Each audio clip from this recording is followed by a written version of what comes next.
Let's get a little more nitty gritty into the business, right?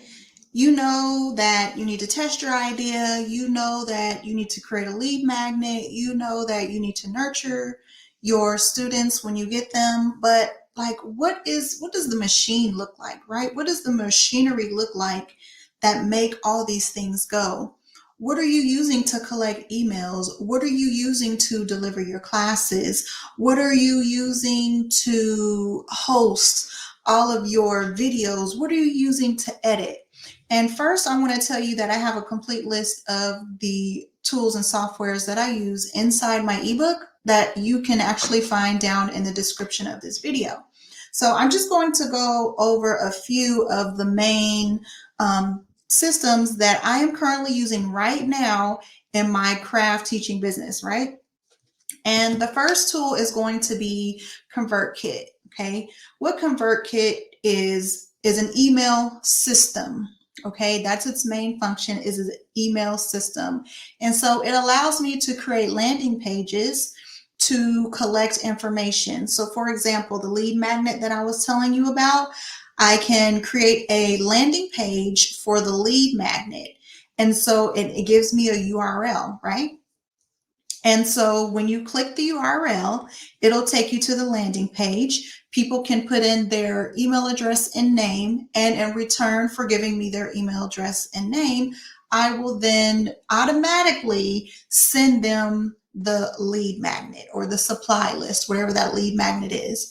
This is the main function that I use ConvertKit for, right? So what ConvertKit is going to do is it's going to house all of the emails that I collect, right? Whether it's from a lead magnet or somebody making a purchase, any type of transactions, I'm collecting emails, and all those people are going to be within my database of emails in ConvertKit, okay?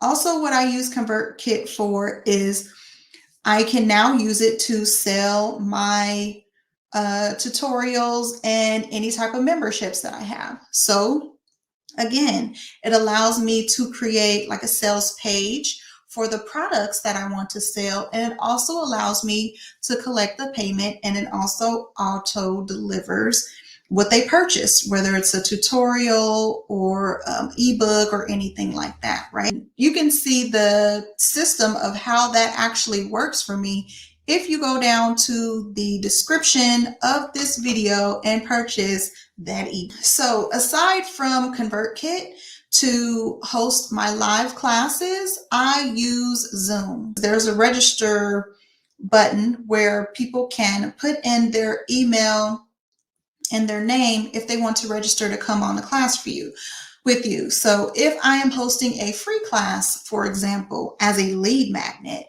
then it allows me to collect their name and email that way as well. And for payment processing, this is a big one. I use Stripe.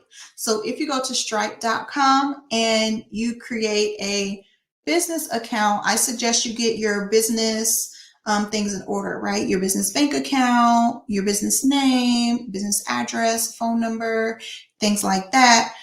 Prior to setting up your stripe.com account. Okay, Stripe is one of the largest merchants for businesses when it comes to collecting payments. Okay, so it is a payment processor that works in conjunction with ConvertKit to collect payment, and they talk together. So when the payment is collected, the product is auto delivered. There are some other things that I use and have used in the past, and I do have them listed inside the book. So if you want to know more details besides these two, ConvertKit and Stripe, I want to encourage you to grab the book. That's it for this segment. If you want to know anything else in particular, it helps me if you leave a comment down below so I can create more content that helps you. I'll see you in the next video.